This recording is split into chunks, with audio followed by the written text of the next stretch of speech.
এবং বাংলাদেশের বাইরে পৃথিবীর বিভিন্ন প্রান্তে যে যেখান থেকে চ্যানেল আই দেখছেন, আপনাদের সকলকে সাদর আমন্ত্রণ তৃতীয় মাত্রা দেখবার জন্য। প্রিয় দর্শক, গোটা পৃথিবী এক চরম উদ্বেগ এবং উৎকণ্ঠার মধ্যে কোভিড-19 বা করোনা ভাইরাসের কারণে।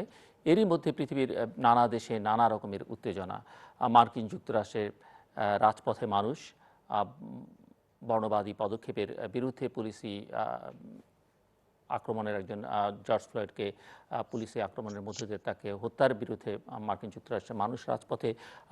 দুই কোরিয়ার মধ্যে তুমুল উত্তেজনা। অন্যদিকে আমাদের দুই প্রতিবেশী ভারত এবং চীন সংঘাতে লিপ্ত এবং এই উত্তেজনার মধ্যে জড়িয়ে পড়েছে আরেকটি দেশ নেপাল ইতিমধ্যেই তাদের মানচিত্র সংসদে অনুমোদন করে নিয়েছে এবং যেখানে ভারত বলছে তাদের কিছু অংশ নেপাল নিজেদের করে নিয়েছে এবং নেপাল বলছে যে এটি তাদেরই অংশ। এবং এই সব উত্তেজনা আমাদেরকেও নানাভাবে প্রভাবিত করবে কিনা সেই সব প্রশ্ন অনেকের মধ্যে আছে। এই সব বিষয় নিয়ে কথা বলবার জন্য আমার সঙ্গে আজকে ঢাকার শ্যামলীর বাসা থেকে যুক্ত হচ্ছেন ঢাকা বিশ্ববিদ্যালয়ের আন্তর্জাতিক সম্পর্ক বিভাগের শিক্ষক, আন্তর্জাতিক নিরাপত্তা বিশ্লেষক প্রফেসর এম শাহিদুজ্জামান, এবং আমাদের সঙ্গে ঢাকার মহাখালীর ডিওএইচএসের বাসা থেকে যুক্ত হচ্ছেন প্রাক্তন নির্বাচন কমিশনার এবং নিরাপত্তা বিশ্লেষক অবসরপ্রাপ্ত brigadier general doctor M Sakhawat Hossain. স্বাগত আপনাদের দুজনকে তৃতীয় মাত্রায়। ব্রিগেডিয়ার জেনারেল সাখাওয়াত হোসেন, একটু আপনার কাছ থেকে শুনতে চাইব যে সংকটের মধ্যে গোটা পৃথিবী এবং প্রতিটি মানুষ পৃথিবীতে বোধহয় গত 100 বছরে প্রতিটি মানুষ সার্বক্ষণিক একটা স্বাস্থ্য ঝুঁকির মধ্যে এবং মৃত্যুর আশঙ্কার মধ্যে থাকছে।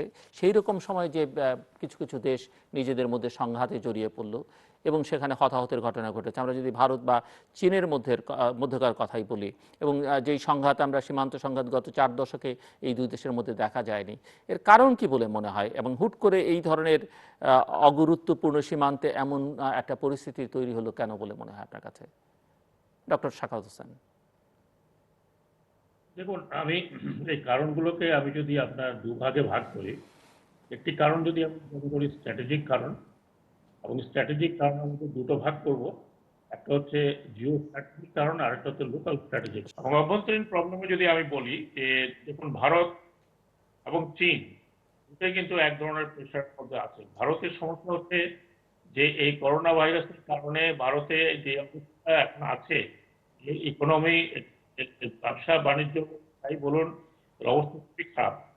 দ্বিতীয় দিকে যদি বলি, ইন্টারনাল পলিটিক্যাল কতগুলো প্রবলেম প্রধানমন্ত্রী মোদী এখন ফেস করছেন, কারণ তিনি যে করেছেন সেগুলো কিন্তু এখন সেই জায়গায় পারেননি।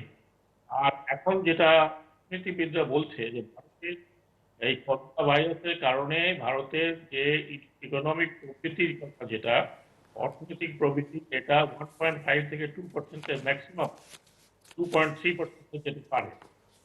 এর জন্য একটা বড় ডিজাস্টার। এবং এইখানে প্রায় 80 লক্ষ অলরেডি বেকার অবস্থা আছে, এবং এই উত্তরণের সময় আরো কত হবে তার কোনো ঠিক নেই।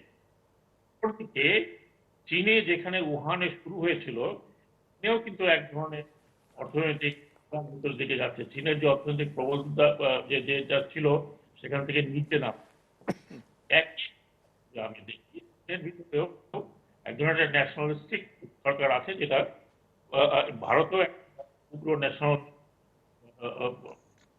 সরকার আছে। এটা আমি ইন্টারনাল, খুব সংক্ষেপে ইন্টারনাল কথা বললাম, পরে আলোচনা করা যাবে। বহির্বিশ্বের কথা যদি বলি, তাহলে ভারতের সাথে চীনের একটা দূরত্ব তৈরি হয়েছে আপনার সামরিক দিক থেকে এবং স্ট্র্যাটেজিক দিক থেকে। সেটা হচ্ছে চীন এখন মনে করছে যে ভারত এখন এন্টি চায়না যে একটা গ্রুপ তৈরি হচ্ছে, সেই গ্রুপে ভারত একটি অগ্রগামী দেশ হিসাবে নিজেকে জাহির করার চেষ্টা। আমেরিকার একটা নতুন ধরনের দহরম মহরম সামরিক ক্ষেত্রে এবং অ্যাটমিক এনার্জি ক্ষেত্রে, ব্যবসা বাণিজ্যের ক্ষেত্রে ইদানিং পশ্চিমা বিশ্ব থেকে ভারত অত্যন্ত অত্যাধুনিক সামরিক যন্ত্রপাতি ক্রয় করেছে, সামরিক ওয়েপন ক্রয় করেছে। আবার একই সাথে আপনি দেখেন যে গত 2 বছর আগে জাপানের সাথে এবং ফিলিপিনের সাথে মিলে আপনার মালাবার এক্সারসাইজ করেছে, যেটা 2019 সালে। এবং সেটা কিন্তু সাউথ চায়না সিতে যে ডিসপিউটের এক ধরনের শো অফ ফোর্স। এবং চিন্তা করুন যে ভারতীয় নেভাল শিপগুলো এখান থেকে ক্রস করে সেখানে এক্সারসাইজ করেছে, এটা চায়না সহজভাবে নেয়নি। কিছুদিন আগে, বোধহয় সপ্তাহ 2-3 আগে অস্ট্রেলিয়ার সাথে একটা সামরিক চুক্তি হয়েছে, যেখানে বেস ফ্যাসিলিটি, লজিস্টিক্সের জন্য বেস ফ্যাসিলিটি ব্যবহার করার একটা চুক্তি হয়েছে ভারত এবং অস্ট্রেলিয়ার মধ্যে। এর আগে যদি আপনি লক্ষ্য করে থাকেন, অনেকগুলো সামরিক, বিশেষ করে ইউনাইটেড এয়ারফোর্সের সাথে ইন্ডিয়ান এয়ারফোর্সের অনেকগুলো যৌথ এক্সারসাইজ হয়েছিল আজ বেশ কিছু বছর আগে। নতুন হেলিকপ্টার এসেছে, আপনার অ্যাটাক হেলিকপ্টার শিনুক এসেছে, এবং অ্যাপাচি অ্যাটাক হেলিকপ্টার যুক্ত হয়েছে ভারতীয় বাহিনীর সাথে। সবকিছু মিলিয়ে যদি আপনি দেখেন, চীন করছে যে ভারত তার বিরুদ্ধে একটা জোট তৈরি করছে, এবং এই ইদানিং যখন এর বিরুদ্ধে একটা এক ধরনের অভিযোগ আসছে যে চীন ভাইরাসটি ছড়িয়েছে, এবং মিস্টার ট্রাম্প যখন এই কথা বললো, মিস্টার ট্রাম্প অনেকটা প্রেশারাইজ করছিল ইন্ডিয়াকে তার সাথে যুক্ত হওয়ার জন্য। যদিও ইন্ডিয়া যুক্ত হয়নি, কিন্তু অস্ট্রেলিয়ার সাথে ইন্ডিয়ার যে ধরনের চুক্তি হয়েছে তাতে কিন্তু চীন একটু খেপাই আছে আমি বলবো। এই সবকিছু মিলিয়ে 3 মাস থেকে আপনার আকসাই চীনের পুরো বর্ডারে চীনের এক ধরনের তৎপরতা ছিল, সেটা কিন্তু ইন্ডিয়া অলসো কাউন্টার করেছে, তারাও তৎপরতা বাড়িয়েছিল। এখন এই বিষয়গুলো এখন আমরা যেটা দেখি সেটা কিন্তু হঠাৎ করে হয়নি। প্রায় 3-4 মাস আগের থেকে চীন কিছুটা জায়গায় প্রায় 60-70 কিলোমিটার আপনার অংসাং লেক তাকসো বলে যেটা, তার উত্তর দিকে কিন্তু অলরেডি তাদের তাদের তাদের দখল আছে। গ্যালাওয়ার ভ্যালিতে চীন তাদের উপত্যকা, তারা এখানে ছিল, তারপরে তাদের সাথে এটা সংঘর্ষ হয়েছে। সেই সংঘর্ষ যেটা হয়েছে সেটা আপনার এখন যে সিচুয়েশন আছে, এখন যে সিচুয়েশনে আছে সেই সিচুয়েশনটা কিন্তু এখন যেটা মনে হচ্ছে যে অত্যন্ত উত্তেজনাপূর্ণ অবস্থা আছে।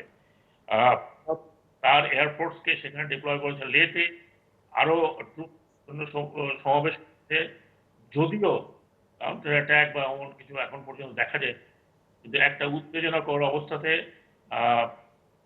ইন্ডিয়ার অভ্যন্তরে এক ধরনের ন্যাশনাল ফেভার তৈরি হয়েছে যে চায়নার বিরুদ্ধে করতে হবে, এবং সেটা যদিও সামরিক দিক থেকে এখনো যায়নি, এখন মাত্র বাণিজ্য, চায়নার সাথে বাণিজ্য ব্যাপারে কিছু চিন্তা ভাবনা করা হচ্ছে।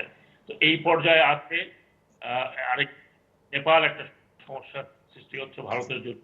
এখন এই পর্যায়ে আছে এই উপমহাদেশের পরিস্থিতি এই সময়। জি, প্রফেসর শাহিদুজ্জামান একটু বলবেন যে পরিস্থিতিটা আসলে কোন দিকে যাচ্ছে বলে আপনি মনে করেন, এবং আমরা জানি যে ইতিমধ্যেই নেপালের জাতীয় সংসদে ম্যাপ আপডেট বিল পাস হয়েছে, যাতে কালাপানি, লিপুলেক এবং লিম্পিয়াধুরার মতো 335 বর্গ কিলোমিটার এলাকা নেপালের অংশ চিহ্নিত করা হয়েছে। এবং ভারতীয় সেনাপ্রধান জেনারেল এম নারাভান বলছেন যে বিবৃতি দিয়ে যে নেপাল নিজের বলে নয় বরং অন্য কোনো শক্তির বলে এই ধরনের আগ্রাসী ভূমিকা অবতীর্ণ হয়েছে। এশিয়া রিসার্চ ইনস্টিটিউট বলছে যে চীন ভারতের সংঘাতে পাকিস্তান আর নেপালও জড়িয়ে পড়তে পারে। সো আপনি কি মনে করেন, এবং উপমহাদেশের এই দুটো দেশও যদি পক্ষে বিপক্ষে জড়িয়ে পড়ে, সেখানে অন্যান্য দক্ষিণ এশিয়ার অন্যান্য দেশগুলোর অবস্থান কী হবে, এবং বাংলাদেশ আসলে কী হবে? আমরা ভারতীয় গণমাধ্যমে এই আলোচনাও শুনছি যে সবাই কথা বলছে, এমনকি ভারতের মিত্র বলে পরিচিত বাংলাদেশ এখানে কেন নীরব? অন্যদিকে চীন বাংলাদেশকে নানাভাবে সুবিধা দিয়ে বাংলাদেশকে তার পক্ষে রাখতে চাইছে, যদিও বাংলাদেশ এখনো কোনো পক্ষেই কোনো অবস্থান নিয়ে কোনো কথা বলেনি। তো সেটি নিয়েও ভারতীয় বা গণমাধ্যমে এক ধরনের অসন্তোষ আমরা দেখতে পাচ্ছি। তো প্রফেসর শাহিদুজ্জামানের কাছে কি মনে হচ্ছে যে আসলে কোন দিকে যাচ্ছে পরিস্থিতি? ধন্যবাদ জিল্লুর। অ্যাকচুয়ালি পুরা ব্যাপারটা ইন্ডিয়া, এই মোদী সরকার ইনিশিয়েট করেছে। তার এই সেকেন্ড টার্মে ইন্ডিয়ার যে হাইপার ন্যাশনালিজম, তার যে একটা প্রবণতা 370টা অ্যাবলিশ করা, this open the Pandora's box. Apparently মনে হচ্ছিল যে এটা ইন্ডিয়ার ইন্টারনাল অ্যাফেয়ার, সেটা ইন্ডিয়া বারবার বলতে চেষ্টা করেছে, কিন্তু চায়না এটা খুব সিরিয়াসলি নিয়েছে। তারা কিন্তু সিকিউরিটি কাউন্সিলেও এটা তুলেছিল, এবং একটা ইন্টারনাল ক্লোজ ডোর ডিবেটও হয়েছিল। এবং চায়না কিন্তু এটা ক্লিয়ারলি ইন্ডিকেট করেছে যে এই 370 অ্যানেক্সেশনের ফলে কি করলো যে ইন্ডিয়া কাশ্মীরের যে একটা আনডিফাইন্ড স্ট্যাটাস ছিল সেটাকে পরিত্যাগ করে সে একতরফা ভাবে অ্যানেক্সেশনের পলিসি অ্যাডপ্ট করলো। এটা পাকিস্তানের জন্য একটা মারাত্মক পরিস্থিতি। শুধু তাই না, চায়নার জন্য কিন্তু এটা একেবারে তার যে মূল স্ট্র্যাটেজি নর্থ ইস্টে হিমালয়ান রিজিয়নে সেটায় আঘাত করলো। কেননা চায়না কিন্তু কখনো ইন্ডিয়ার সাথে রিটেন কোনো এগ্রিমেন্টে যায়নি রিগার্ডিং ফাইনাল বাউন্ডারিজ, কোনো রিটেন ফরম্যাটে তারা রাজি হয়নি। ইন্দো চাইনিজ ডিপ্লোম্যাটিক নেগোসিয়েশনস যখনই চলেছে, চায়না কিন্তু it was more interest to study the Indian psychology, Indian এবং চায়নার যে আচরণ এই হিমালয়ান রিজনে, এটাকে এক ইন্ডিয়ান জেনারেল বলেছে ক্রিপিং এক্সপ্যানশন, অর্থাৎ এই যে আস্তে আস্তে ক্রিপ করতে করতে সুযোগ পেলেই বাড়ানো। এবং এই 370 অ্যাবলিশনের ফলে দেখা গিয়েছে যে চায়না একসেপ্ট করে একটা জিনিস মেনে নিছে যে they have rejected colonial boundaries. এবং আমরা জানি যে এই যে লাদাখ, তারপর অরুণাচল প্রদেশ যেটা ইনফ্যাক্ট সাদার্ন তিব্বত ছিল, তিব্বত ইটসেলফ, সমস্ত অঞ্চলটা, লাদাখ কেন পুরা কাশ্মীরটাই কিন্তু এখন চায়নার ম্যাপে, ফিউচার ম্যাপে রয়েছে। এবং চায়নার পলিসি হচ্ছে যে তারা এই ইন্ডিয়ার সাথে কোনো ডিফাইন্ড বাউন্ডারিজে তারা যাবে না। লাইন অফ অ্যাকচুয়াল কন্ট্রোল যেটা রয়েছে, ইন্ডিয়া বারবার চেয়েছে যে এখানে চায়না একটা ফাইনাল অ্যারেঞ্জমেন্টে সই করুক। চায়না হ্যাজ অ্যাভয়েডেড ইট। কেন? বিকজ চায়না মনে করে যে এই যে অঞ্চলটা সাইডে, লাদাখের সাইডে, এটা চায়নার জন্য very crucial, strategic, Jio strategic objectives এর জন্য অত্যন্ত ক্রুশিয়াল। কেননা এখান থেকে তারা পুরা ইন্ডিয়ান সাবকন্টিনেন্টের যে প্ল্যাটো এবং প্লেইনস ল্যান্ড তারা কন্ট্রোল করবে। পাকিস্তানের সাথে চায়নার যে একটা স্পেশাল রিলেশনশিপ, সেখানে এই লাদাখ চায়নার নিয়ন্ত্রণে থাকলে it's almost an encirclement of India. এখন লাদাখ থেকে তো এটা আপনি উল্লেখ করছিলেন যে অরুণাচল প্রদেশ পর্যন্ত এটি ছড়িয়ে পড়তে পারে, এবং সেটি ছড়িয়ে পড়লে সেখানে বাংলাদেশের জন্য একটা সমূহ বিপদেরও আশঙ্কা অনেকে করেন, যে ভারত বাংলাদেশ করিডোর বা ট্রান্সশিপমেন্ট চুক্তির আওতায় বাংলাদেশের ভূমি ব্যবহারের প্রশ্ন থাকতে পারে, ভারত আবদারও করতে পারে। এক্স্যাক্টলি, আমি তাতে আসছিলাম জিল্লুর। অ্যাকচুয়ালি অরুণাচল প্রদেশটা কিন্তু এটা সাদার্ন তিব্বত, চায়নার জন্য, চায়নার ফিউচার যে অবজেক্টিভ এই অঞ্চলে, তার জন্য এটা ক্রুশিয়াল। এই যে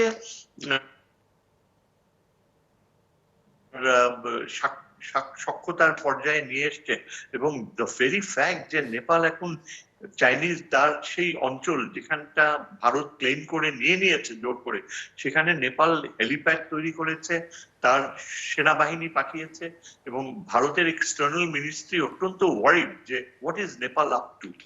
আমাদের বেলায় হচ্ছে একটা জিনিস আমাদের মনে রাখতে হবে যে চায়না তার যে policy, defence strategy north eastern পার্টে, হিমালয়ান অঞ্চলে, সেখানে তারা অনেক ওয়ে অ্যাহেড অফ ইন্ডিয়া। এই যে তারা এই ঘটনা ঘটিয়ে দিল, সেখানে not a single Chinese weapon was used.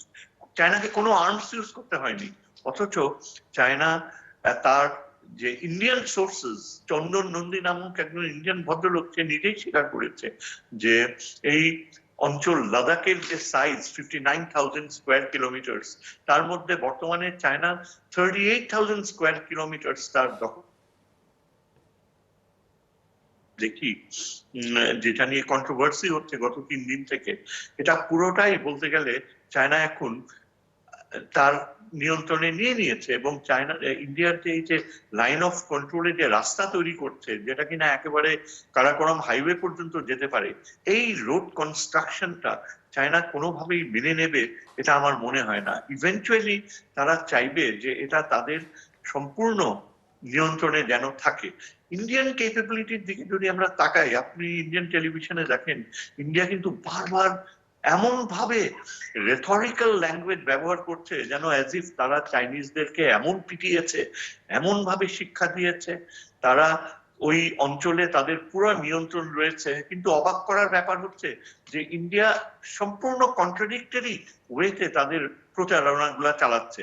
Modi যখন বলল যে 1 ইঞ্চি জমি দেয়নি, তার অর্থটা কি? 1 ইঞ্চি জমি দেয়নি এটা বলে কিন্তু ইনডিরেক্টলি মোদী চায়নাকেই লেজিটিমেসি করে দিল। চায়নার যে এই অ্যাকুইজিশনস গুলা, সেগুলোই কিন্তু মোদি ইনডিরেক্টলি মেনে নিল। তার কয়েকদিন আগেও ইন্ডিয়ান জেনারেলসরা, রিটায়ার্ড জেনারেলসরা বারবার বলছে যে এভাবে আমরা যদি চায়নার সাথে আমাদেরকে ল্যাঙ্গুয়েজ অফ ওয়েপন্স, মিলিটারি ল্যাঙ্গুয়েজে কথা না বললে আমরা অনেক কিছুই হারাবো। এইসব এই রিটায়ার্ড জেনারেলস লাইক শঙ্কর রায় চৌধুরী, ভিপি সিং, জেনারেল মালেক, তাদের মুখে যখন এইসব কথা শোনা গেল, তারপরে মোদি হঠাৎ বলছে যে 1 ইঞ্চি জমিও আমরা দেইনি। এটা কেমন কথা? আচ্ছা, তারপর এখন তাদের ইন্ডিয়ান যে মিডিয়া, তারা বারবার বলছে তারা একজন চাইনিজ কর্নেলকে নাকি ধরে ফেলছিল, তারপর কয়েক ঘন্টার মধ্যে মেজর জেনারেল লেভেলে কথাবার্তা হওয়ার পর তারা ওই চাইনিজ কর্নেলকে ছেড়ে দিয়েছে। অবাক করা কাণ্ড। এটা কি বিশ্বাসযোগ্য? নাকি এটা ওই যে ইন্ডিয়ান কর্নেল যে মারা গেল সেটাকেই পাবলিকলি নিউট্রালাইজ করার জন্য এই কথা? কারণ এই চাইনিজ কর্নেল যদি সত্যি ইন্ডিয়া ধরে থাকে, তার ছবি কোথায়? তার একটা ইমেজও আমরা দেখি না ইন্ডিয়ান মিডিয়াতে। আর এটা কি কখনো হয় that you catch a Chinese colonel and you let him go in hours, যেখানে এতগুলো ইন্ডিয়ান সোলজার্স মারা গেল? আচ্ছা, ইন্ডিয়ান মিডিয়া বল যে ইন্ডিয়ান কর্নেল সন্তোষ বাবু যখন নিজে একা সাহস করে গেল, তখন there was a very fresh team of Chinese military presence. তাদের পুরনো যারা ছিল চাইনিজরা, তাদেরকে নাকি ইন্ডিয়ান সোলজাররা সব চিনতো, একে অপরকে মুখে মুখে চিনতো, একটা somehow আস্থার সম্পর্ক। এবং এই এটা গ্রুপটা ছিল, তারা নাকি সম্পূর্ণ একটা নতুন গ্রুপ। আমার কথা হচ্ছে যে তাই যদি সত্যি হয়ে থাকে, তাহলে ইন্ডিয়ান ইন্টেলিজেন্স কোথায় ছিল? একটা নতুন গ্রুপের সাথে তুমি যখন এত রাতে তোমার পেট্রোল পার্টি মিট করতে যাচ্ছে, you don't even know how they will behave. তো আপনাদের কি তাহলে ইন্টেলিজেন্স অ্যাসেসমেন্ট ছিল না? আপনারা ওয়েপন্স ছাড়া এভাবে কিভাবে গেলেন? কেনই বা গেলেন? এবং এই যে কর্নেল সন্তোষকে নাকি ধরে ধাক্কা দিয়েছে, যার ফলে ইন্ডিয়ান সোলজার্সরা খেপে যে, এই পুরো ডিসক্রিপশন গুলাই যদি আপনি দেখেন, এগুলো অনেকটা এসকেপিস্ট। এখানে একটা বড় কথা হচ্ছে যে চাইনিজদের যে বলা হচ্ছে ওদের 50 জন মারা গেছে, চায়নার গ্লোবাল টাইমস কিন্তু বলছে যে আসলে ক্যাজুয়ালিটি ওয়াজ 5 and 11 injured। এখন কোনটা সত্যি কোনটা মিথ্যা কোনো কিছু রিয়েলি ম্যাটার করে না। যেটা ম্যাটার করে সেটা হচ্ছে যে ইন্ডিয়ার এই যে ফরওয়ার্ড ডিপ্লয়মেন্টস গুলো এখন ঘটলো, হ্যাঁ, তারা তাদের Sukhoi latest, Mirage latest planes গুলা সেখানে বসাচ্ছে, তাদের হেভি ওয়েপনরি রয়েছে।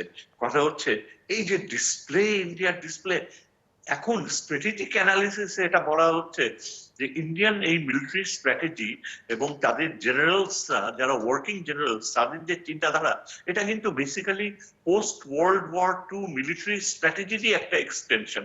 অর্থাৎ ওই আর্মার ব্যবহার করবে, ট্রুপস অন দ্য গ্রাউন্ড, একটা পুরা ডিভিশন, একটা কোর, ব্রিগেড তারা মেনটেন করবে, এই করবে।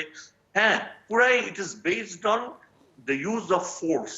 এবং এখন যে ধারণা ওয়েস্টার্ন রাইটার্সরা যা বলে, যে চায়না কিন্তু তাদের যে অ্যাম্বিশনস ফুলফিল করবে আপনার এই অঞ্চলে, সেখানে যে সম্মুখ যুদ্ধে তারা যাবে না। তারা ইন্ডিয়ান যে মিলিটারি ফোর্সেস রয়েছে হিমালয়ান ইয়েতে, সেখানে তাদের সাথে তারা কোনো কমবেটে যাবে না ভবিষ্যতে। তাহলে চাইনিজ মিলিটারির ভবিষ্যৎ কি? চায়নার মিলিটারির ভবিষ্যৎ এই অঞ্চলে, এই পুরা হিমালয়ান রিজনে, it is totally based on cyber warfare. অর্থাৎ আপনি ইলেকট্রনিক্স ওয়ারফেয়ারে চায়না এখন এত এগিয়ে গিয়েছে যে তারা পুরাপুরি ইন্ডিয়ান মিলিটারি যে ক্যাপাবিলিটি, তাদের যে এয়ারফোর্স, তাদের যে মিসাইলস, তাদের যে পুরা কম্পিউটার্স, এগুলো চায়নার অ্যাডভান্সড সাইবার ওয়ারফেয়ার মেথডসে জ্যাম করে দেবে। তারা তারা পুরো প্যারালাইজ করে দেবে। আপনার হয়তো মনে আছে জিল্লুর, যে রাশিয়ানসরা যখন সিরিয়াতে আক্রমণ চালায়, খুব দ্রুত গতিতে দেখা গেছে যে রাশিয়ানসরা ইসরায়েলিসদের বের করে দেয় আর আমেরিকানরা সিরিয়া ছেড়ে সরে যায়। কেন সরে যায়? বিকজ রাশিয়ানসদের হাতে তাদের যে ইলেকট্রনিক্স ওয়ারফেয়ার ক্যাপাবিলিটি অনেক অ্যাডভান্স ছিল। তারা ইসরায়েলি এয়ারফোর্সের, ইসরায়েলি স্যাটেলাইট কন্ট্রোলের সমস্ত মেকানিজম নিউট্রালাইজ করে দিচ্ছে। সেখানে রাশিয়ানসদের মতো চাইনিজরাও কিন্তু এখন এই তাদের সাইবার ওয়ারফেয়ার ক্যাপাবিলিটিতে অনেক এগিয়ে গিয়েছে। এবং এখানেই দেখা যাবে যে আগামী দিনগুলোয় এই যে ইন্ডিয়ান মিলিটারি পাওয়ার, তারা যে বলছে ইকুয়ালি, মানে ব্যাক টু ব্যাক আমরা পুরা কাউন্টার করতে পারবো, রোড কনস্ট্রাকশন করতেছে, বিউটিফুল রোডস, কিন্তু ওইখানে ইন্ডিয়ার এত যে হেভি ট্যাঙ্কস, যেগুলো নাকি খুব ভালো কোয়ালিটি, ওই অঞ্চলে ওই ট্যাঙ্কস গুলো ব্যবহার করার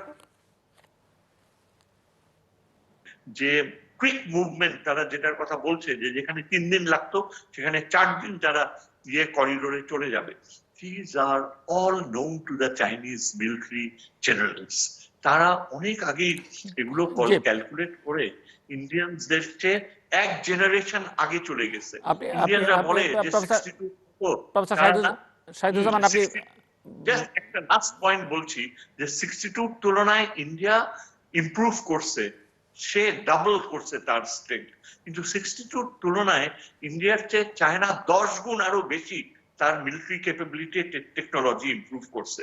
ইন্ডিয়া যতদূর না ভাবে যে সে তার ওয়েপন্স দিয়ে রাশিয়াতে গেছে SS-400 আনতে, কিন্তু চায়না তো কোনো মিসাইলও ব্যবহার করবে না, কোনো ইয়েও করবে না। চায়নার যে সাইবার ওয়ারফেয়ার ক্যাপাবিলিটি, সেটা তাকে একদম ফিউচারিস্টিক একটা অবস্থায় তুলে দিয়েছে, যা কিনা ইন্ডিয়াকে একেবারে সেকেন্ড রেট পাওয়ারে ফেলে দেয়, একটা ডেভেলপিং কান্ট্রির স্ট্যাটাসে নিয়ে যায়।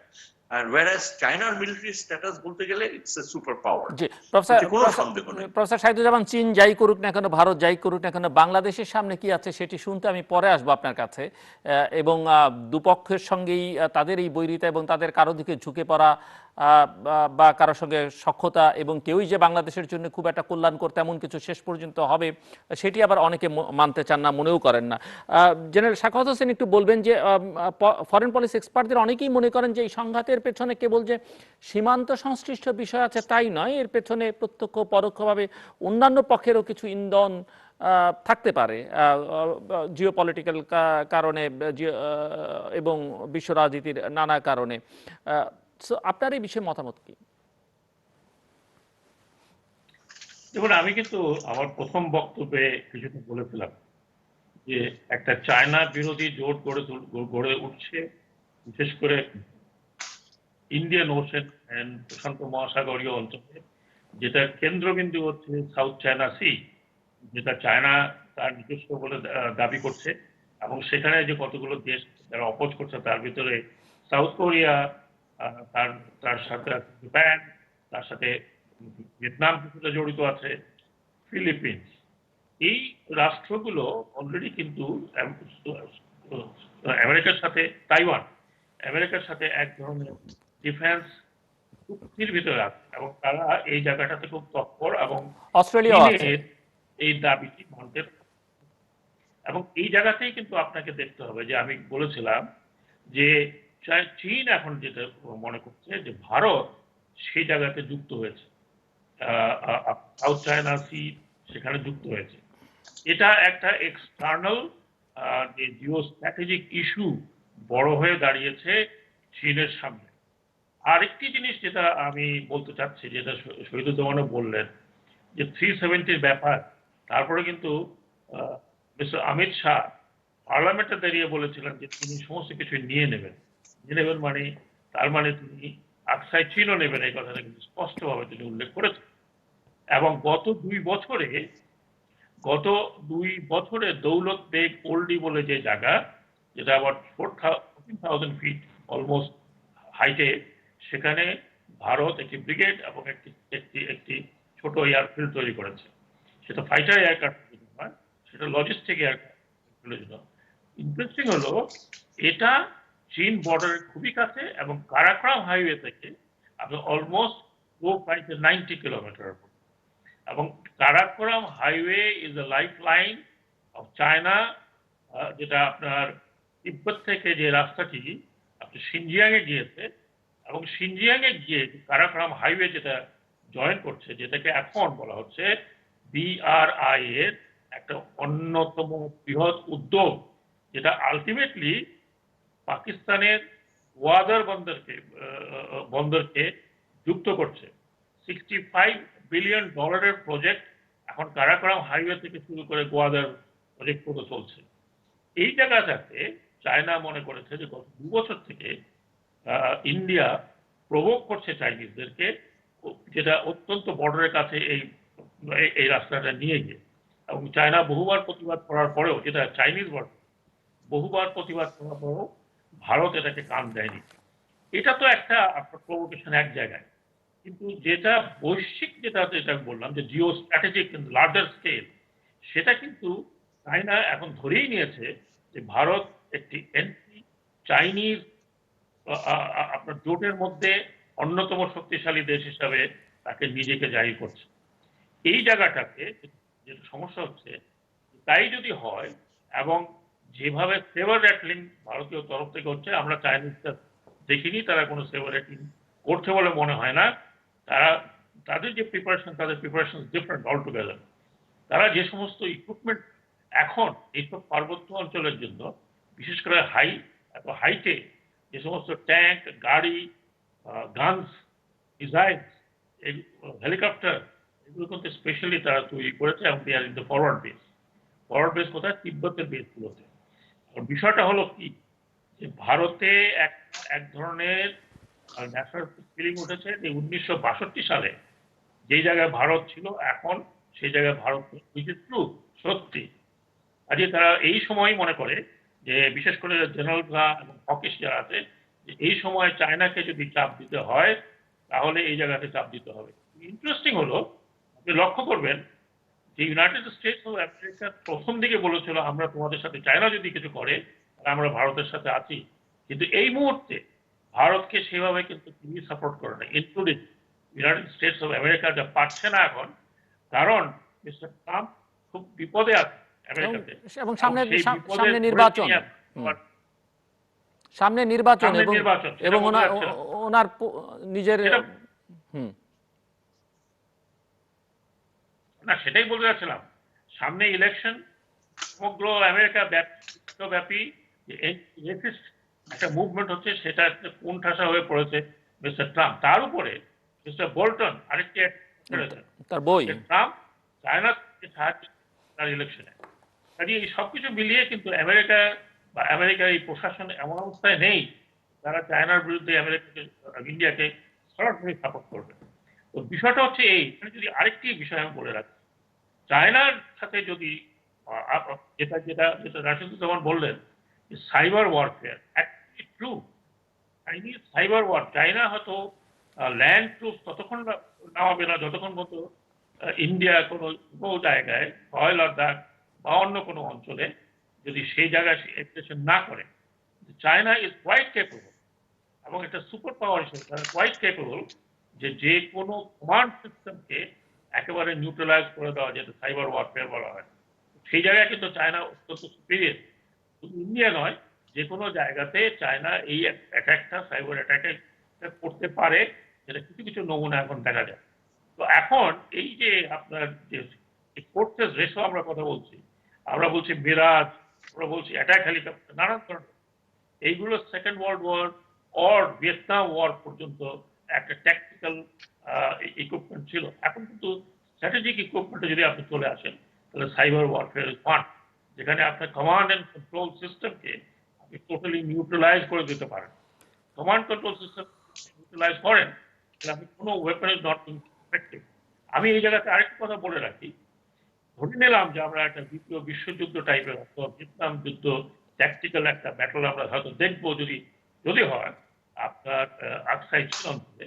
চায়না কিন্তু ওই জায়গাতে স্থির থাকবে না, সে ওই জায়গাতে সে চলে আসবে আপনাকে অরুণাচলকে চায়না যেভাবে ক্লেম করেছে 1962-তে অরুণাচলে যখন এসেছিল, চায়না কিন্তু ফেরত গিয়েছিল, তারা ভেবেছিল তারা এনসাইক্লো হচ্ছে। এবার হয়তো সেরকম হবে না, কিন্তু ইস্টার্ন থিয়েটারে যদি চায়না ইন্ডিয়ার ভিতরে, এগেইন এগুলো পারসেপশনের ব্যাপার, চায়না ইন্ডিয়ার ভিতরে আমরা ভিয়েতনাম যুদ্ধের মতো অথবা দ্বিতীয় বিশ্বযুদ্ধের মতো সেই সেট পিস ট্যাকটিক্যাল যুদ্ধ দেখি, তাহলে আমরা বাংলাদেশ একটা সমস্যার মধ্যে পড়বো। আরেকটি বিষয় যেটা আমি বলতে চাচ্ছি, তাই যদি হয় তাহলে কিন্তু এই উপমহাদেশে 3টি দেশ আরো জড়িয়ে পড়বে। সেটা হচ্ছে ভারত, পাকিস্তান এবং নেপাল।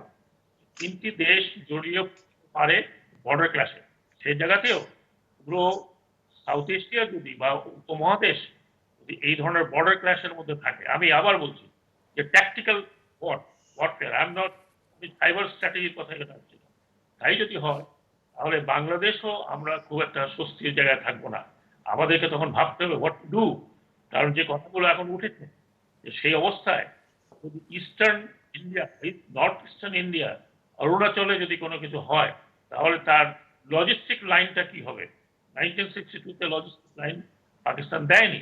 আমরা দিব কি দিব না, আমরা কোনো পক্ষ হয়ে যাব কিনা, আমরা কোনো পার্টি হয়ে যাব কিনা, কারণ আমরা হয়তো এই বর্ডার ওয়ারে আমাদের বর্ডার নেই। বাট বাট আবার বলছি পলিটিক্যালি যে আমরা স্ট্র্যাটেজিক্যালি আমরা কোন দিকে যাব সেসব কথা কিন্তু চিন্তা করে রাখতে হবে। আমি আশা করি এই ধরনের তো পরিস্থিতি দাঁড়াবে না, কিন্তু আপনি যদি আগাম আপনার স্ট্র্যাটেজিক টেকনিক্যাল থিঙ্কিং বা পলিসিটাকে ঠিক না রাখেন, ওই সময় কিন্তু Bangladesh will be in total. কাজে আমাদেরকে দেখতে হবে যে আমরা কোন অবস্থায় থাকবো। তার সাথে আমাদের অর্থনৈতিক যে যে বন্ডেজ এটা কিন্তু খুব স্ট্রং। আমরা প্রায় সব জায়গায় আমরা দেখছি চাইনিজ অর্থায়ন হচ্ছে, চাইনিজরা কাজ করছে। অপরদিকে আমাদের সরকার ভারতের সাথে ভালো সম্পর্ক রেখে চলেছে। সেই দিক থেকে আমাদের পলিসিতে একটা বড় ধরনের চ্যালেঞ্জ আসতে পারে বলে আমি মনে করি। এটা যদি এইসব ভাবে হয়, ইন্টারন্যাশনালাইজ হয়ে যায়, যেটা আশা করি হবে না, সাউথ চায়না সি পর্যন্ত যায়, তাহলে আমাদেরকেও চিন্তা করতে হবে যে বে অফ বেঙ্গল রিজনে আমরা কি অ্যাক্টিভিটি। জি, প্রফেসর শাহিদুজ্জামান, যেমনটা ডক্টর সাখাওয়াত হোসেন বলছিলেন যে আমরা ওয়ান বেল্ট ওয়ান রোডের উদ্যোগের অংশ হিসেবে যে চায়না পাকিস্তান ইকোনমিক করিডোর সিপেকের কার্যক্রম শুরু হওয়ার পর থেকে আমরা দেখছি যে ভারত বেশ একটা কট্টর অবস্থান নিয়েছে এবং এর বিরুদ্ধে আচরণ করে, এবং যেটি তিনি বলছিলেন যে এই অঞ্চলে যদি পাকিস্তানও জড়িয়ে পড়ে, নেপাল ভারত ইতিমধ্যেই জড়িয়ে পড়েছে, অন্তত কথাবার্তায় তো জড়িয়ে পড়েছে, চীন তো আছেই। তো দক্ষিণ এশীয় অঞ্চলে আমরা জানি যে ভূরাজনীতিটা মূলত ভারত পাকিস্তানকে কেন্দ্র করে, এবং পাকিস্তানের সেই অর্থে আমরা কোনো প্রভাব দক্ষিণ এশিয়ার অন্যান্য দেশগুলোর উপরে দেখতে পাই না, যেটি ভারতের মোটামুটিভাবে একচ্ছত্র একটা আধিপত্য ছিল। কিন্তু সেখানটা তো একটা বড় ঘাটতি, ভারত সবার সঙ্গে, একমাত্র বাংলাদেশ ছাড়া আর কেউই ভারতের সেই অর্থে মিত্র নেই। এবং বাংলাদেশ এখন পর্যন্ত ভারতীয় আক্ষেপ যে বাংলাদেশ এখন পর্যন্ত এই জায়গায় এই বিরোধের মধ্যে চুপচাপ একটা অবস্থা নিয়ে আছে। সো যেখানটাতে ব্রিগেডিয়ার জেনারেল সাখাওয়াত হোসেন শেষ করলেন, আপনার কাছে আমার সেটি জানতে চাওয়া যে আপনি কি মনে করেন যে শেষ পর্যন্ত পাকিস্তানও জড়িয়ে পড়ে, এবং সেটি যদি আবার শেষ পর্যন্ত সাউথ চায়না সি পর্যন্ত, ওই দিক পর্যন্ত টার্ন নেয়, তাহলে আসলে বাংলাদেশের কি করণীয় থাকবে? এবং এই ভারত চীনের মধ্যকার অস্থিতিশীল পরিস্থিতিতে পাকিস্তানের ভূমিকা কি হবে সেটি তো মোটামুটি অনুমেয়। বাংলাদেশ সেক্ষেত্রে কী করবে, এবং প্রতিবেশী দেশগুলোর সঙ্গে আসলে ভারতের সম্পর্কটা শেষ পর্যন্ত কোথায় গিয়ে দাঁড়াবে? অন্যদিকে চীনই বা কতটা একটা ডিপেন্ডেবল মিত্র হিসেবে অন্যান্য দেশগুলোর, দক্ষিণ এশিয়ার দেশগুলোর থাকতে পারবে? কারণ চীনের যদিও অর্থনৈতিক সামর্থ্য অনেক ভালো, কিন্তু তার এই আর্থিক সামর্থ্য দিয়ে সে সবাইকে আসলে নিজেরটাই শেষ পর্যন্ত ভালো বোঝে, অন্যেরটা বুঝতে চায় না, এবং নানান দেশকে নানাভাবে সে নানান ট্র্যাপের মধ্যেও ফেলে দিয়েছে। সো বাংলাদেশের মতো দেশের জন্য যদি নিরপেক্ষভাবে বিবেচনা করতে যাওয়া হয়, তাহলে চীনও তার মিত্র হিসেবে আসলে শেষ পর্যন্ত থাকতে পারবে না, থাকতে পারবে কিনা, ভারতও তার কতটা মিত্র হিসেবে থাকতে পারবে, সেটাও একটা বড় প্রশ্ন। মানে কারো উপরে সেই অর্থে আসলে পুরোপুরি নির্ভর করা যাচ্ছে না। ইন্টারেস্টিং প্রশ্ন রেজ করেছেন। আমার ধারণা, দেখেন চায়না ভারতের সাথে যে অর্থনৈতিক সম্পর্ক বাণিজ্য করে সেটা মাত্র 2%। চায়নার সাথে মার্কিন যুক্তরাষ্ট্রের বাণিজ্য হচ্ছে 80%। এখন কথা হচ্ছে চায়না যখন আমেরিকার মতো 80% ট্রেড, তারপরেও যদি চায়না ট্যাকল করতে পারে এবং এত স্ট্রং পজিশন নিয়ে ইন্টারন্যাশনাল পলিটিক্সে আমেরিকাকে কনফ্রন্ট করতে পারে, ইন্ডিয়ার সামান্য 2%, এটা ইকোনমি, ইন্ডিয়ানরা যতই বয়কট করুক আর যতই করুক, ইট হার্ডলি ম্যাটার্স। চায়নার জন্য এটা আসে যায় না। ইন্ডিয়া চায়নার সাথে একটা কনফ্রন্টেশনে লিপ্ত হলে hardly it is doubtful. Also, China's capability, Chinese generals bole, we can sustain a war against India for 5 years at least. তাদের যে China economic capability আছে, 5 বছর তারা চালিয়ে যেতে পারবে। এখন আপনি সবচেয়ে ইম্পর্টেন্ট সাউথ এশিয়ান দেশগুলা এবং বাংলাদেশের স্বার্থ বা পরিস্থিতি কোন দিকে যেতে পারে দেখেন, আমাদের একটা বড় বিষয় হচ্ছে এই যে এই অঞ্চলে নেপালকে দেখেন, নেপাল কি অবস্থায় ছিল এই 2015-তে, তার যে ভয়াবহ ভূমিকম্প হয়েছিল, সেই ভূমিকম্পের 1 মাস পরে ইন্ডিয়া নেপালের এগেনস্টে ইকোনমিক ব্লকেজ চাপিয়ে দিয়েছিল এবং নেপালে মারাত্মক পরিস্থিতির সৃষ্টি হয়েছিল। তার আগে 2বার ইকোনমিক ব্লকেজ হয়েছে, 1989-এ, আরেকটা বোধহয় 2009 সালে। এই 2015-তে এই ইকোনমিক ব্লকেজের পরেই কিন্তু নেপাল চায়নার সাথে ফাইনালি ডিসাইডেড যে ট্রানজিট আর ট্রেড চুক্তিতে যাবে। এবং আজকে নেপাল চায়নার সাথে এমন একটা পরিস্থিতিতে চলে এসছে যে তারা সাহস করছে তাদের ম্যাপ রিড্র করতে, এবং বর্ডারে যেখানে ইন্ডিয়ানরা নেপালের টেরিটরি নিয়ে নিয়েছে সেখানে তারা এখন হেলিপ্যাড তৈরি করে তাদের আর্মি বসিয়েছে, যার ফলে ইন্ডিয়ার সাউথ ব্লক খুব ওয়ারিড যে এখানে কি তাহলে চায়না ইন্ধন দিচ্ছে। হ্যাঁ, চায়না যদি ইন্ধনও দেয়, নেপাল কিন্তু এখন নিজের পায়ে দাঁড়াবে মিলিটারিলি, এতে কোনো সন্দেহ নেই। এখন কথা হচ্ছে আমরা যে পরিস্থিতি দেখতে পাচ্ছি, একটা খুব ডিস্টার্বিং রিয়ালিটি, ইন্ডিয়া এক্সপেক্ট করে যে চায়নার সাথে তার যে স্ট্যান্ড অফ হয়েছে সেখানে বাংলাদেশ যেন চায়নাকে সমালোচনা করবে। এই বিষয়টা বারবার ইন্ডিয়ান মিডিয়াতে ফুটে উঠেছে। আজকে শোনা গিয়েছে আনন্দবাজার পত্রিকা এমন কথাও লিখেছে যে বাংলাদেশ নাকি চীনের কাছ থেকে খয়রাতি ভিক্ষা নেয়, আমরা নাকি খয়রাতি নেই। এটা কি ধরনের ইন্টারপ্রিটেশন এখানে, যেখানে বাংলাদেশ সেটা 2-3 দিন আগে লেখা হয়েছে, 2-3 দিন আগে, কয়েকদিন আগে লেখা হয়েছে। এবং আমার কথা হচ্ছে যে Bangladesh has to undertake A transition. আমাদের যে মাননীয় প্রধানমন্ত্রী এখন দেখতে পাচ্ছে, তার কিন্তু এই যে একটা সিচুয়েশন যেখানে অনেক বেশি ইন্ডিয়ান প্রিপন্ডারেন্স, সেটা থেকে আমি নিশ্চিত যে আমাদের প্রধানমন্ত্রী কিন্তু সেখান থেকে বের হয়ে আসতে চায়, এবং এটা ক্লিয়ারলি আমরা দেখতে পেয়েছি যে নীরবে বা একটু ইঙ্গিতে আমরা আমাদের অপশনস আরো ইমপ্রুভ করছি। চায়নার সাথে ডেফিনেটলি আমাদের সম্পর্ক এখন এই সরকারের আমলে যে কোনো সময়ের চেয়ে এখন অনেক ভালো সম্পর্ক। আমরা চায়নার সাহায্য নিচ্ছি এবং আমাদের সাথে চায়নার ভুল বুঝাবুঝি আস্তে আস্তে দূর হয়ে যাচ্ছে। এবং এটা যে এই ঘটনা ঘটে গেল, এর ফলে চায়না যদি তার সামরিক সামর্থ্য ডেভেলপ করে ফেলে, ইন্ডিয়া যেভাবে এখন সেখানে মিলিটারি ক্যাপাবিলিটি বাড়াচ্ছে, তারা এখন ইন্ডিয়া মরিয়া হয়ে যেতে পারে বাংলাদেশের ভিতরে ট্রানজিট করার জন্য, যাতে তারা চাপ দিতে পারে যে আমাদের ভিতর থেকে তারা ট্রানজিট ব্যবহার করে নর্থ ইস্ট এবং নর্দার্ন পার্টে ডোকলামে তাদের যেন প্রতিরক্ষা, অর্থাৎ ইন্ডিয়া চাইবে আমাদেরকে তাদের কাজে ব্যবহার করার জন্য। এটা আমাদের জন্য একটা ভয়াবহ পরিণতি হবে।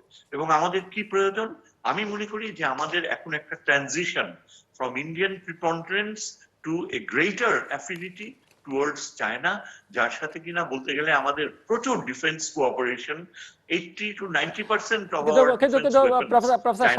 প্রফেসর শাহিদুজ্জামান, একথা ঠিক যে ভারতের সঙ্গে সখ্যতা মৈত্রী রাখা সাধারণভাবে জনগণের মধ্যে খুব একটা, ভারতীয় বাংলাদেশের জনগণ খুব একটা সন্তুষ্ট নয় ভারতের ব্যাপারে, এবং তাদের নানা বিষয়ে অভ্যন্তরীণ রাজনীতিতে ইন্টারফারেন্সটাও একটা বড় প্রশ্ন, মানুষের মধ্যে জনমনে অসন্তোষের প্রধান বড় কারণ। কিন্তু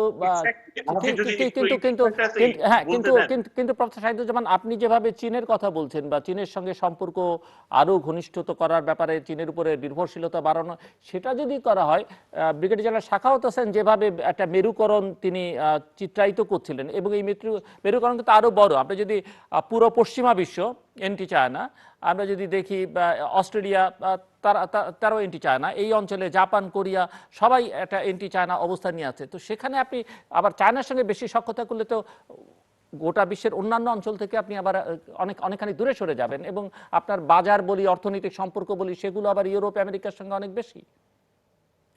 এবং চায়না আবার শেষ পর্যন্ত কতটা ডিপেন্ডেবল, সেটা একটা বড় প্রশ্ন।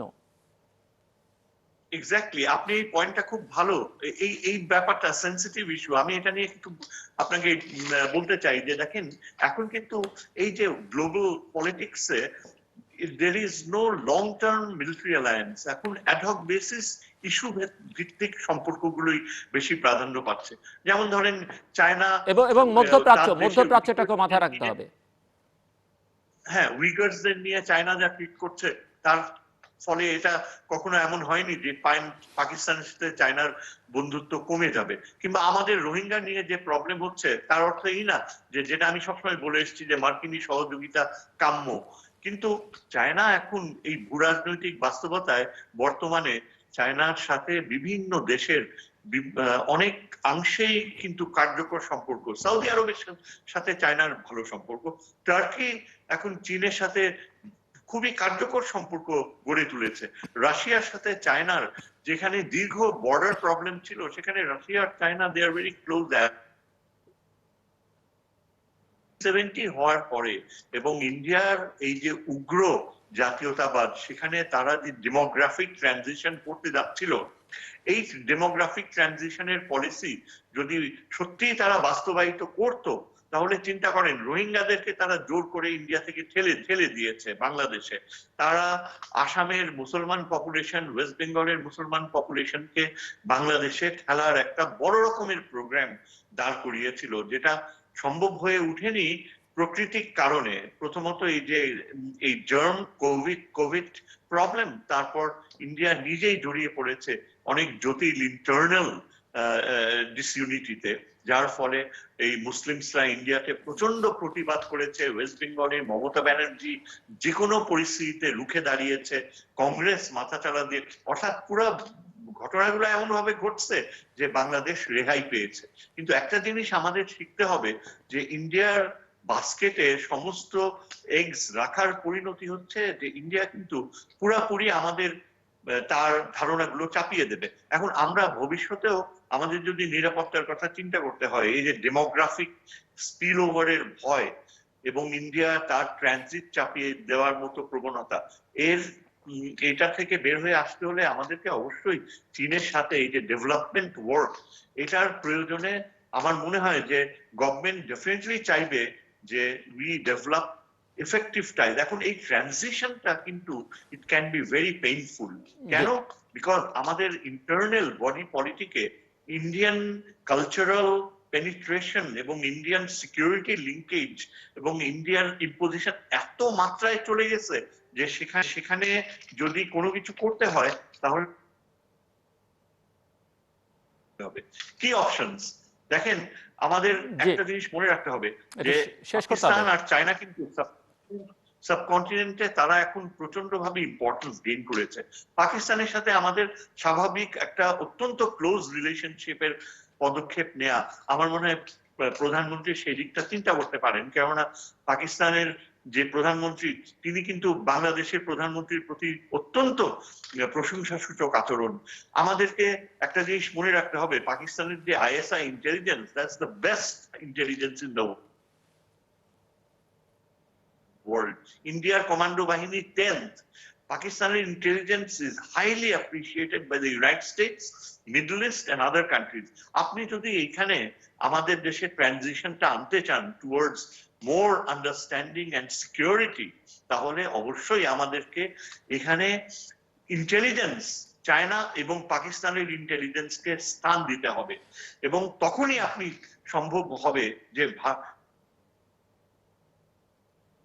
প্রভাব সেটাকে কাটা দিয়ে কাটা তোলা। এবং আমার মনে হয় আমাদের এই সময় এসছে ওই কিন্তু অশনি সংকেত দেখতে পাচ্ছি। মাত্র 2-1 দিন আগে এখানে দেখেন এমন কিছু কাণ্ড কারখানা ঘটে যে ভারত বাংলাদেশ বন্ধুত্বের চীনের সম্পর্ককে সমালোচনা করা হয় খুবই জাতীয় স্বার্থের বিরুদ্ধকারী ভাষায়। এমন কিছু ভাষা ব্যবহার করা হচ্ছে যে চীন নাকি আমাদের শত্রু দেশ, চীন 71-এ আমাদের অপোজ করেছে, চীনের সাথে আমাদের সহযোগিতার ফলে একটা ভুল বুঝাবুঝি সৃষ্টি হবে। এবং এখানে কিন্তু আমাদেরকে অনেক কার্যকর ভূমিকা রাখতে হবে, যাতে আমাদের গোয়েন্দা বাহিনী, ইন্টেলিজেন্স বাহিনী যেন সরাসরি আমাদের এই ট্রানজিশন টুয়ার্ডস চায়নার সাথে বন্ধুত্বের সম্পর্ক করা এবং এই পরিবর্তিত পরিস্থিতিতে সেখানে আমাদেরকে এই ট্রানজিটের পর থেকে দূরে থেকে বরং চীনের সাথে একটা আস্থার সম্পর্ক, এটাকে আরো মজবুত করতে হবে। ধন্যবাদ। এবং এখানে আমি মনে করি যে আমাদের জাতীয় স্বার্থ জেনারেল অন্তর্নিহিত রয়েছে। জেনারেল শাখাওয়াত হোসেন, আপনি একটু আমাদেরকে বলবেন যে সামগ্রিক বিশ্ব এই আঞ্চলিক বাস্তবতা তো মাথায় রাখতেই হবে, সামগ্রিক বিশ্ব বাস্তবতায় রাজনৈতিক, অর্থনৈতিক এবং কূটনৈতিক এবং সামরিকভাবে বাংলাদেশের অবস্থান আসলে কি হওয়া উচিত, কি করা উচিত বাংলাদেশের? দেখুন, আমি মনে করি আমরা কিন্তু সেইভাবে অ্যাক্টিভলি কোনো দিকে সাইড নিতে পারবো না, কারণ আমাদের সেই ক্যাপাসিটি মিলিটারিলি বলেন, ইকোনমিক্যালি বলেন, আমাদের ক্যাপাসিটি কিন্তু নেই। আমরা যেটা করতে পারি সেটা হচ্ছে যে এই যে সংকটটা তৈরি হয়েছে সাবকন্টিনেন্ট, এই সংকটটার দিকে আমাদের নজর রাখতে হবে। আর যদি সমস্যা আমরা যদি কিছু করতে পারি এই সংকট নিরসনে, সেটা ডিপ্লোম্যাটিক্যালি করা উচিত। আমি শহীদুজ্জামান অনেকগুলো কথা বলেছেন, অনেকগুলো ঠিক, অনেকগুলো হয়তো কল্পনাপ্রসূত, কিন্তু বিষয়টা আমি যেভাবে এই বিষয়টা দেখি, বাংলাদেশে কোনো ক্যাপাসিটি এখন আমাদের এরকম নেই যে আমরা কোনো দিকে এটা ঢুকতে পারবো। একদিকে যেমন চায়না আমাদের খুবই দরকার, কারণ চীন একটা বৃহৎ ইকোনমি, এবং চীনের ইকোনমির সাথে আমাদের ইকোনমির একটা যদি যোগসূত্র হয়, তাহলে আমাদের যে ডেভেলপমেন্ট ওয়ার্ক, যে ডেভেলপমেন্ট, যে প্রগ্রেসের কথা আমরা ইকোনমিক বলছি, এখন বিশ্বে আপনাকে অর্থনৈতিকভাবে সাহায্য করার লোক কিন্তু খুব কম। আমেরিকা পারছে না, ইউরোপের অবস্থা খুব খারাপ, এবং এই কোভিড, পোস্ট কোভিড কখন হবে আমি জানি না। অনেকে বলে যে ইউরোপের বেশ কিছু দেশ ইন্ডিয়া অবস্থায় চলে যাবে। সেই জায়গাতে আপনি দেখুন আমাদের লক্ষ লক্ষ লোক যারা ইউরোপে আছে, যারা যারা পার্মানেন্ট নয়, তাদের অবস্থান কি হবে? তাদের দেশে যখন ফিরে আসতে বাধ্য হবে, এই মধ্যপ্রাচ্য থেকে যখন ফিরে আসবে, অনেকে চলে আসছে, তো অনেকে ফেরত যেতে পারবে না। সেই জায়গাতে আমাদের ইকোনমিক প্রবৃদ্ধিটা যদি না বাড়ে, তাহলে কোন অবস্থায় আমরা দাঁড়াবো? আজকে স্বাস্থ্য খাতের অবস্থা দেখেন, আজকে আমাদের স্বাস্থ্যমন্ত্রী বলেছেন যে এই হারে যদি কোভিড প্রসারণ হতে থাকে, তাহলে আমরা কোনো হসপিটালে এদেরকে মেডিকেল ফ্যাসিলিটি দেওয়া অবস্থা আমরা থাকতে পারবো না। তাহলে আমরা কাদের কাছে সাহায্য চাই? আপনি অলরেডি চীনের একটা একটা একটা ডক্টরের দল এখানে এসছে। কাজেই আমাদেরকে দেখতে হবে যে আমাদের জাতীয় স্বার্থটা কি। আমাদের জাতীয় স্বার্থ কোনোভাবেই বলে না আমরা কোনো দেশের পক্ষে যাব। এখানে জোট তৈরি হচ্ছে, অবশ্যই বাংলাদেশ একেবারে এখন এমন নয় যে বাংলাদেশকে ইগনোর করা যায়, কিন্তু আমাদেরকে মনে রাখতে হবে যে আমাদের সমস্যার সমাধানটা কি। আমরা যে রোহিঙ্গা নিয়ে আছি, এই রোহিঙ্গা সমস্যা 10 বছর 20 বছরে হচ্ছে না। কোনো দেশে কিন্তু আমাদের সেইভাবে এগিয়ে আসেনি, প্রেশারাইজ করেনি মিয়ানমার। তো সেই জায়গাটা আমাদের একটা নেওয়া উচিত যে আমরা আমরা অতি অতি আমাদের ইমোশনালি আমরা কারোর সাথে প্রচুর অ্যাটাচমেন্ট দেখাবো, আবার কারোর বিরুদ্ধে কথা, সেটা যেন না হয়। বাংলাদেশকে চিন্তা করতে হবে যে কার সাথে তার এই সময় জাতীয় স্বার্থ অক্ষুণ্ণ থাকে। 50 বছর আগের ঘটনা, 50 বছর আগের দিক থাকলে কিন্তু আমরা আগাতে পারবো না। আমরা এখন বলছি যে আমরা আগামী কয়েক বছরের ভিতরে মধ্যম আয়ের দেশে যাব, তাহলে আমরা 50 বছর আগে কে কি করলো না করলো সেই দিকে দেখালে পরে কিন্তু নিয়ে বিশ্লেষণ করলে এগোতে পারবো না। 50 বছর আগে তো, বা 52 বছর আগে তো আমেরিকা আমাদেরকে কোনো সহযোগিতা করেনি। আমরা আমাদের সরকার, যেই সরকার আমেরিকার সাথে সবচেয়ে আগে ভালো, তাহলে অতীত টেনে কোনো লাভ নেই। আপনাকে দেখতে হবে এখন কি হচ্ছে, আগামী 10 বছরে যাবে, আগামী 10 বছরে এই উপমহাদেশে কি ধরনের তৈরি হতে পারে। আমার ভয় হচ্ছে বা আমার আশঙ্কা যে আগামী 2, 3, 4 বছরের আমরা হয়তো এই উপমহাদেশে একটা ধরনের সংকট দেখব। কারণ এখানে আমি শেষ করার আগে বলে রাখতে চাই যে ভারতের বর্তমান ন্যাশনালিস্টিক গভর্নমেন্ট, রাইটিস্ট গভর্নমেন্ট বা হিন্দুত্ববাদী যেটাই বলেন, তারা কিন্তু 1962 কে সবসময় মনে রেখেছে যে নেহেরু ভুল করেছিল। নেহেরুর কারণে, কংগ্রেসের কারণে ভারত অপদস্থ হয়েছিল। একই সময় সে 1962 কে ফেরত নেওয়ার, যেটা অমিত শাহ বলেছেন, এমনি এমনি বলেন নাই।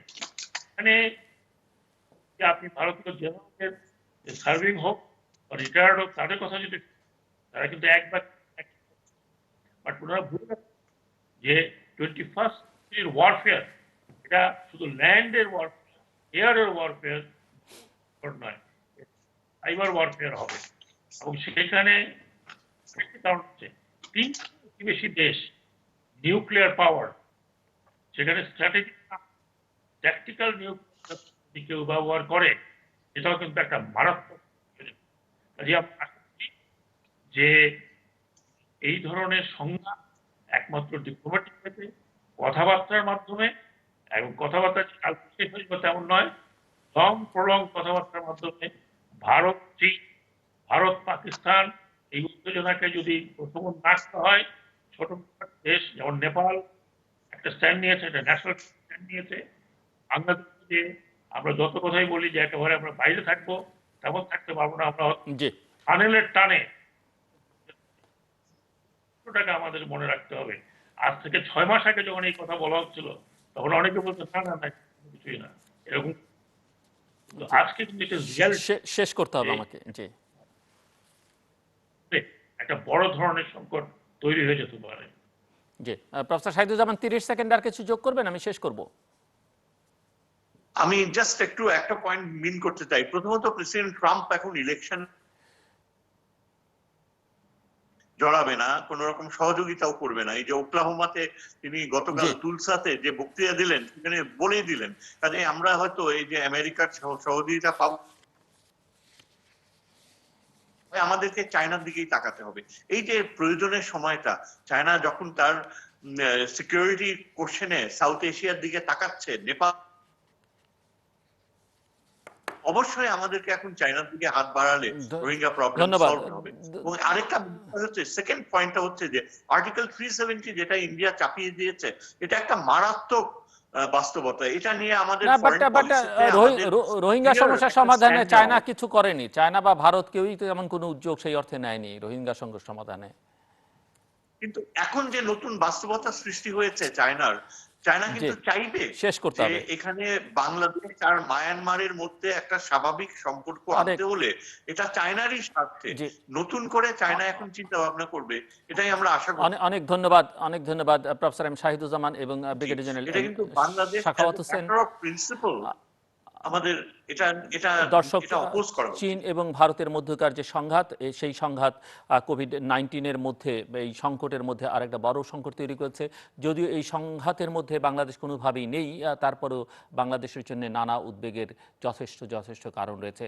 কিন্তু অতিথিদের মতামত একেবারে তারা যে দুজন একমত হতে পেরেছেন সেটি নয়, কিন্তু সাধারণভাবে কথাগুলো দাঁড় করালে এরকম দাঁড় করায় আসলে কোনো পক্ষই বাংলাদেশের নেওয়া উচিত হবে না, এবং দুপক্ষের কেউই আসলে বাংলাদেশের জন্য সেই অর্থে দুপক্ষের কেউই যে বাংলাদেশকে সব দিক থেকে বাংলাদেশের পাশে দাঁড়াবে, বাংলাদেশের বিপদে আপদে বাংলাদেশকে সহায়তা করতে পারবে, বাংলাদেশকে সামনের দিকে গণতান্ত্রিকভাবে, রাজনৈতিকভাবে, অর্থনৈতিকভাবে, সামরিকভাবে এগিয়ে যেতে সহায়তা করবে, সেই বিশ্বাস রাখবার মতো মিত্র কিন্তু দুপক্ষের কেউই নয়।